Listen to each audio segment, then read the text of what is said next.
ಯಾಕೆ ನಮ್ಮ ಜನ ಕನ್ನಡ ಸಿನಿಮಾಗಳನ್ನು ಬಿಟ್ಟು ಬೇರೆ ಭಾಷೆಯ ಸಿನಿಮಾಗಳು ನೋಡ್ತಾರೆ ಅಂತ ಈಗ ಗೊತ್ತಾಯ್ತು. ಸಾಮಾನ್ಯವಾಗಿ ಒಬ್ಬ ಫಿಲಂ ಮೇಕರ್ ಅವನ ಮೊದಲ ಸಿನಿಮಾ ಸೂಪರ್ ಹಿಟ್ ಆದ್ಮೇಲೆ ಅವನ ಮುಂದಿನ 10 ಸಿನಿಮಾಗಳಲ್ಲಿ ಅದೇ ಫಾರ್ಮೆಟ್ ಅನ್ನು ಬಳಸುತ್ತಾನೆ. ಹೊಸದಾಗಿ ಏನು ಚೇಂಜ್ ಮಾಡಲ್ಲ. ಹಳೆ ಚಿತ್ರಾನ್ನಕ್ಕೆ ಹೊಸ ಒಗ್ಗರಣೆ ಹಾಕ್ತಾನೆ ಅಷ್ಟೇ. ಹಾಗೆ ನಮ್ ಭಟ್ರ ಸಿನಿಮಾ ಮನದ ಕಡಲು ಕೂಡ ಅಷ್ಟೇ. ನಮ್ಮ ಯೋಗರಾಜ್ ಭಟ್ರು ಅವರ ಸಿನಿಮಾಗಳು ಅಂದ್ರೆ ತಟ್ಟಂತ ನೆನಪಾಗೋದೆ ಮುಂಗಾರು ಮಳೆ, ಗಾಳಿಪಟ, ಪರಮಾತ್ಮ. ಇದರಲ್ಲಿ ಪರಮಾತ್ಮ ನನ್ನ ಟಾಪ್ 10 ಕನ್ನಡ ಸಿನಿಮಾಗಳ ಪೈಕಿ ಇದು ಕೂಡ ಒಂದು. ಈ ಸಿನಿಮಾಗಳು ಇವಾಗ ನೋಡಿದ್ರು ಕೂಡ ಒಂದೊಳ್ಳೆ ಫೀಲ್ ಬರುತ್ತೆ. ಆ ಸಿನಿಮಾಗಳಲ್ಲಿ ಇರುವ ಹಾಡುಗಳಂತೂ ಆ ರೀತಿಯ ಫೀಲ್ ಗುಡ್ ಸಿನಿಮಾಗಳು ಮಾಡಿದ ನಮ್ಮ ಭಟ್ರು ಇತ್ತೀಚಿನ ದಿನಗಳಲ್ಲಿ ಭಟ್ರಿಗೆ ಪವರ್ ಕಮ್ಮಿ ಆಗಿ ಬಟ್ಟಿ ಇಳಿಸ್ಕೊಂತಿದ್ದಾರೆ ಅಂತ ಅನ್ಸುತ್ತೆ. ಕಡಿಮೆ ಬಜೆಟ್ ನಲ್ಲಿ ಸಿನಿಮಾಗಳು ಮಾಡಿ ಸಕ್ಸಸ್ ಆದವರು ನಮ್ಮ ಯೋಗರಾಜ್ ಭಟ್ರು. ಇತ್ತೀಚಿನ ದಿನಗಳಲ್ಲಿ ಭಟ್ರು ಸಿನಿಮಾಗಳು ನೋಡಿದ್ರೆ ತಮ್ಮ ಹಳೆಯ ಸಿನಿಮಾಗಳ ಫಾರ್ಮೆಟ್ ಅನ್ನು ಹೊಸ ಸಿನಿಮಾಗಳಲ್ಲಿ ಬಟ್ಟಿ ಇಳಿಸ್ಕೊಂಡು ಬರ್ತಿದ್ದಾರೆ. ಹಿಂಗಾದ್ರೆ ಹೆಂಗ್ ಭಟ್ರೆ?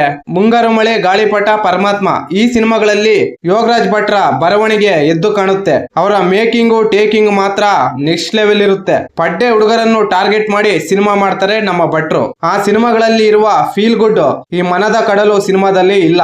ಈ ಮನದ ಕಡಲು. ಇನ್ನು ಸಿನಿಮಾದ ಕತೆ ವಿಚಾರಕ್ಕೆ ಬಂದ್ರೆ, ಸುಮುಖ ಒಬ್ಬ ಮೆಡಿಕಲ್ ವಿದ್ಯಾರ್ಥಿ 3 ವರ್ಷ MBBS ಓದಿ ಕೊನೆಯ ವರ್ಷದಲ್ಲಿ ಏಕಾಏಕಿ ಕಾಲೇಜ್ ಬಿಟ್ಟು ಊರು ಸುತ್ತೋಕೆ ಹೋಗ್ತಾನೆ. ಈ ಊರು ಸುತ್ತಕೊಂಡಿರುವ ಸಮಯದಲ್ಲೇ ರಾಶಿಕಾ ಎಂಬ ಕ್ರಿಕೆಟ್ ಆಟಗಾರ್ತಿ ಪರಿಚಯವಾಗುತ್ತಾಳೆ. ಪರಿಚಯವಾದ ಮೊದಲ ನೋಟದಲ್ಲಿ ಸುಮುಖನಿಗೆ ನೋಡಿದ ತಕ್ಷಣ ಲವ್ ಹುಟ್ಟುತ್ತೆ. ಆದ್ರೆ ರಾಶಿಕಾ ಮಾತ್ರ 6 ತಿಂಗಳು ಟೈಮ್ ಕೊಟ್ಟು ಅಲ್ಲಿಂದ ಜಂಪ್ ಆಗ್ತಾಳೆ. 6 ತಿಂಗಳಾದ್ರೂ ಸುಮುಖನಿಗೆ ರಾಶಿಕಾ ಕಾಣಿಸಲ್ಲ. ಅವಳನ್ನು ಹುಡುಕೊಂಡು ದೋಣಿದುರ್ಗ ಎಂಬ ಊರಿಗೆ ಹೋಗ್ತಾನೆ. ಆ ಊರಿಗೆ ಹೋಗುವ ಸಂದರ್ಭದಲ್ಲಿ ಅಂಜಲಿ ಎಂಬ ಮತ್ತೊಂದು ಹುಡುಗಿ ಪರಿಚಯವಾಗುತ್ತಾಳೆ. ಸುಮುಖನಿಗೆ ರಾಶಿಕಳ ಮೇಲೆ ಲವ್ ಆದ್ರೆ ಅಂಜಲಿಗೆ ಸುಮುಖನ ಮೇಲೆ ಪ್ರೀತಿ ಹುಟ್ಟುತ್ತೆ. ಇದೊಂಥರ ಟ್ರಯಾಂಗಲ್ ಲವ್ ಸ್ಟೋರಿ. ಇದೊಂದು ಯೋಗರಾಜ್ ಭಟ್ರ ಟಿಪಿಕಲ್ ಹಳೆ format cinema. First half okay, ಆದ್ರೆ ಸೆಕೆಂಡ್ ಹಾಫ್ ಮಾತ್ರ ಫುಲ್ ವಾಶ್ ಔಟ್. ಕೊನೆಯ 10 ನಿಮಿಷ ಬಿಟ್ರೆ ಸಿನಿಮಾ ಫುಲ್ಲು ಡಲ್ಲು. ಈ ಸಿನಿಮಾದಲ್ಲಿ ಹೊಸ ಪ್ರತಿಭೆಗಳಿಗೆ ಅವಕಾಶ ಮಾಡಿಕೊಟ್ಟಿರುವ